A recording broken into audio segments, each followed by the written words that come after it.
ಪ್ರಿಯರಾದವರೇ, ಯೇಸುವಿನ ನಾಮದಲ್ಲಿ ನಿಮಗೆ ನನ್ನ ಪ್ರೀತಿಯ ವಂದನೆಗಳು. ಸಂತೋಷವಾಗಿದ್ದೀರಿ, ಉಲ್ಲಾಸವಾಗಿದ್ದೀರಿ.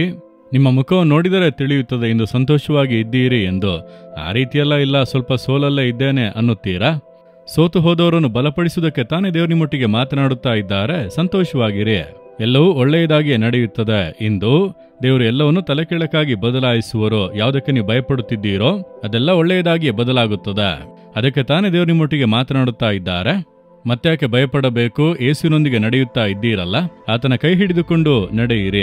ಹಾಗಾದರೆ ದೇವರು ಇಂದು ಏನು ಹೇಳುತ್ತಾರೆ ಅಂದರೆ, ಸತ್ಯವೇದದಲ್ಲಿ ಕೀರ್ತನೆಗಳು 92:12ನೇ ವಾಕ್ಯದಲ್ಲಿ, ನೀತಿವಂತರು ಖರ್ಜೂರದ ಮರದಂತೆ ಬೆಳೆಯುವರು, ಲೆಬನೋನಿನ ದೇವದಾರು ವೃಕ್ಷದ ಹಾಗೆ ವೃದ್ಧಿಯಾಗುವರು. ಖರ್ಜೂರದ ಮರದಂತೆ ಬೆಳವಣಿಗೆ, ದೇವದಾರು ವೃಕ್ಷದ ಹಾಗೆ ವೃದ್ಧಿ. ನಿಮ್ಮ ಜೀವಿತದಲ್ಲಿ ಬೆಳವಣಿಗೆಯೂ ಬೇಕು, ವೃದ್ಧಿಯೂ ಬೇಕು. ಈ ಆಶೀರ್ವಾದವನ್ನು ದೇವರು ಕೊಡಲು ಬಯಸುತ್ತಾರೆ. ಖರ್ಜೂರದ ಮರದಂತೆ ಬೆಳವಣಿಗೆ. ನೀವು ಖರ್ಜೂರದ ಮರವನ್ನು ನೋಡಿದ್ದೀರಾ? ನಮ್ಮ ಊರಿನಲ್ಲಿ ನಾಲ್ಮಾವಡಿಯಲ್ಲಿ ಹೇಳುತ್ತೇನಲ್ಲ, ತೇರಿಕಾಡೆಂದು, ಅಲ್ಲಿ ಅನೇಕ ಇಂಥ ಮರಗಳು. ಈ ಖರ್ಜೂರದ ಮರಕ್ಕೆ ನೀವು ಹೆಚ್ಚು ನೀರು ಹಾಕಬೇಕಾಗಿಲ್ಲ, ಹೆಚ್ಚು ಗೊಬ್ಬರ ಎಲ್ಲ ಹಾಕಬೇಕಾಗಿಲ್ಲ. ಆರಂಭದಲ್ಲಿ ಅದು ಸ್ವಲ್ಪ ಬೆಳವಣಿಗೆಯನ್ನು ಹೊಂದಿದರೆ ನಂತರ ನೀರು ಇಲ್ಲದೆ ಇದ್ದರೂ ಕೂಡ ಅದು ಬೆಳೆಯುತ್ತದೆ. ಖರ್ಜೂರದ ಮರಗಳು ನೀರು ಇಲ್ಲದೆ ಇದ್ದರೂ ಕೂಡ ಅದು ಅಷ್ಟು ಸಮೃದ್ಧಿಯಾಗಿ ಬೆಳೆಯುತ್ತದೆ. ದೊಡ್ಡ ಬಿರುಗಾಳಿ ಬೀಸಿದರೂ ಕೂಡ ಅದು ಹಾಗೆ ಬಾಗಿ ಪುನಃ ಮೇಲೆ ಎದ್ದೇಳುತ್ತದೆ. ಅದು ಆ ರೀತಿ ಅಷ್ಟು ಬೇಗನೆ ಕೆಳಗೆ ಬೀಳುವುದಿಲ್ಲ. ಅದು ಸುರಕ್ಷಿತವಾದಂಥ ಒಂದು ಕೋಟೆಯ ರೀತಿಯಲ್ಲಿ ಇದೆ ಈ ಖರ್ಜೂರದ ಮರ. ಆದ್ದರಿಂದಲೇ ಈ ಕೊಳಗಳ ಬಳಿ, ಕೆರೆಗಳ ಬಳಿ, ನದಿಗಳ ಬಳಿಯಲ್ಲೆಲ್ಲ ಈ ಮರಗಳನ್ನು ಬೆಳೆಸಿರುತ್ತಾರೆ. ಅದು ದಡವು ಕುಸಿಯುವುದಕ್ಕೆ ಬಿಡುವುದಿಲ್ಲ, ಸ್ಟ್ರೆಂಥನ್ ಮಾಡುತ್ತದೆ. ನೀರಿನ ಬೊಗ್ಗೆಗಳು ಇದ್ದರೆ ಅದನ್ನು ಕಾಪಾಡುತ್ತದೆ.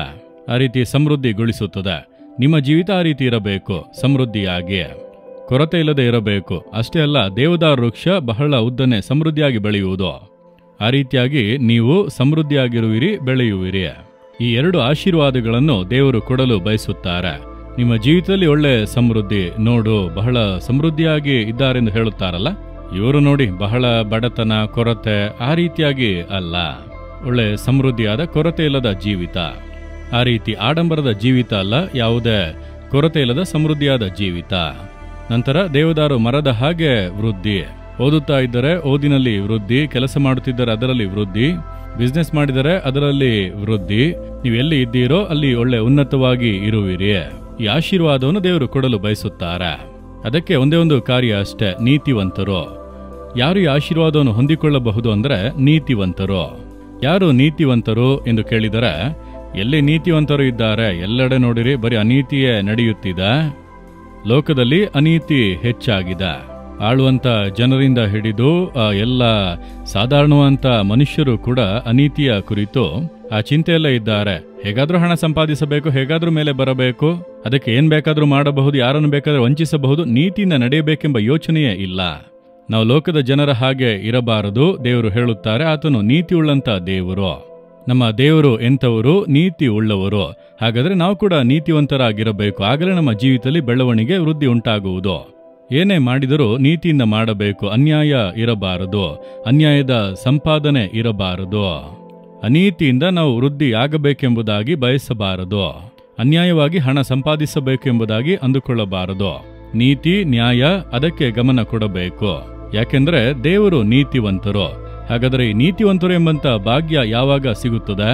ಯೇಸುಕ್ರಿಸ್ತನ ರಕ್ತದಿಂದ ತೊಳೆಯಲ್ಪಟ್ಟವರು ನೀತಿವಂತರು. ಪಾಪಿಗಳನ್ನು ನೀತಿವಂತರನ್ನಾಗಿ ಮಾಡುವುದಕ್ಕೆ ಯೇಸು ಶಿಲುಬೆಯಲ್ಲಿ ತನ್ನನ್ನು ಒಪ್ಪಿಸಿಕೊಟ್ಟನು.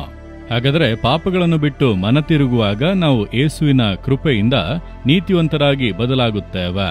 ಇನ್ನು ಮೇಲೆ ನಾವು ಮಾತನಾಡುವುದು, ಕಾರ್ಯಗಳು, ಕೆಲಸಗಳೆಲ್ಲ ನೀತಿಯಾಗಿರಬೇಕು. ಈ ವ್ಯಕ್ತಿಯನ್ನು ಒಂದು ರೀತಿ ಅನ್ಯಾಯವಾಗಿ ಮಾತನಾಡುತ್ತಾನೆ ಅನ್ನಬಾರದು. ಇವರು ನೀತಿಯಿಂದ ನಡೆದುಕೊಳ್ಳುತ್ತಾರೆ ಎಂಬುದಾಗಿ ಹೇಳುವಂತೆ ನಮ್ಮ ಜೀವನ ಇರಬೇಕು. ನಿಮ್ಮ ಮನೆಯೊಳಗೆ ನೀತಿ ಇದೆಯಾ? ನೀವು ಕೆಲಸ ಮಾಡುವ ಸ್ಥಳದಲ್ಲಿ ನೀವು ಮತ್ತೊಬ್ಬರನ್ನು ನೋಡಬೇಡಿ. ನಾನು ನೀತಿಯಿಂದ ನಡೆಯುತ್ತೇನಾ ಎಂಬುದಾಗಿ ಶೋಧಿಸಬೇಕು. ನೀವು ಮಾಡುವುದೆಲ್ಲ ನೀತಿಯಾ? ಅನ್ಯಾಯ ಮಾಡುತ್ತೀರಾ? ಅನೀತಿಯಿಂದ ನಡೆದುಕೊಳ್ಳುತ್ತೀರಾ? ಯೋಚಿಸಿ ನೋಡಿರಿ. ಇಂದು ನೋಡಿರಿ, ವ್ಯಾಪಾರ ಸ್ಥಳದಲ್ಲಿ ಕಲಬೆರಿಕೆ ಮಾಡುತ್ತಾರೆ. ಅನೀತಿ ಅಲ್ಲವಾ? ಅದು ಎಷ್ಟು ಜನರನ್ನು ಬಾಧಿಸುತ್ತದೆ ಕಲಬೆರಿಕೆ. ಕೊಳೆತು ಹೋಗಿರುವುದನ್ನು, ಕೆಟ್ಟು ಹೋಗಿರುವುದನ್ನು ಹೇಗಾದರೂ ಕಲಬೆರಿಕೆ ಮಾಡಿ ವ್ಯಾಪಾರ ಮಾಡುತ್ತಾರೆ. ಅದು ಅನೀತಿ ಅಲ್ಲವಾ? ಸರಿಯಾಗಿ ಟ್ಯಾಕ್ಸ್ ಕಟ್ಟುವುದಿಲ್ಲ, ಆ ಸರ್ಕಾರವನ್ನು ವಂಚಿಸುವುದು, ನಾನು ಮಾತ್ರ ಹಣವಂತನಾಗಿರಬೇಕು, ಅದು ಅನೀತಿ ತಾನೆ. ನಾನು ಬಾಳುವುದಕ್ಕೆ ಯಾರನ್ನು ಬೇಕಾದರೂ ಹಾಳು ಮಾಡುತ್ತೇನೆ ಎಂಬುದಾಗಿ ಮತ್ತೊಬ್ಬರನ್ನು ಕಾಲ ಕೆಳಗೆ ಹಾಕಿ ನಾಶ ಮಾಡಿ ತಪ್ಪಾದ ಮಾರ್ಗದಲ್ಲಿ ಆದರೂ ಅವರನ್ನು ಅಡಗಿಸಿಬಿಟ್ಟು ನಾನು ಆ ಜಾಗದಲ್ಲಿ ಚೆನ್ನಾಗಿರಬೇಕೆಂಬುದಾಗಿ ಯೋಚಿಸುವುದು ಅನೀತಿ ತಾನೆ. ಮತ್ತೊಬ್ಬರಿಗೆ ಸಿಗಬೇಕಾದ ಮೇಲುಗಳನ್ನು ಕಬಳಿಸುವುದು ಅದೆಲ್ಲ ಅನೀತಿ ತಾನೆ. ನ್ಯಾಯವಾಗಿ ಅವರಿಗೆ ದೊರಕಬೇಕು. ನಮ್ಮ ಇನ್ಫ್ಲೂಯೆನ್ಸನ್ನು ಉಪಯೋಗಿಸಿ ಅದನ್ನು ಕಿತ್ತುಕೊಳ್ಳುತ್ತೇವೆ. ಒಬ್ಬರಿಗೆ ಸಿಗಬೇಕಾಗಿರುವಂಥ ಮೇಲುಗಳನ್ನು, ಉನ್ನತಿಯನ್ನು, ಪ್ರಮೋಷನನ್ನು ಕಿತ್ತುಕೊಳ್ಳುವುದು ಅನೀತಿ ತಾನೆ. ಅಂಥವರನ್ನು ದೇವರು ಹೇಗೆ ಆಶೀರ್ವದಿಸುವರು ಅಂದುಕೊಳ್ಳುತ್ತೀರಿ? ಹಾಗಾದರೆ ನೀತಿಯಿಂದ ಇದ್ದರೆ ಮಾತ್ರ ನೀವು ಸಮೃದ್ಧಿಯಾಗಿ ಬೆಳೆಯಲು ಸಾಧ್ಯ. ದೇವರೇ, ನಾನು ನೀತಿಯಿಂದ ನಡೆಯಲು ಬಾಳಲು ನನ್ನನ್ನು ಒಪ್ಪಿಸಿ ಕೊಡುತ್ತೇನೆಂದು ಹೇಳಿರಿ. ಈ ದಿನಗಳಲ್ಲಿ ಆ ರೀತಿಯೆಲ್ಲ ಬಾಳೋದಕ್ಕೆ ಸಾಧ್ಯವಿಲ್ಲ.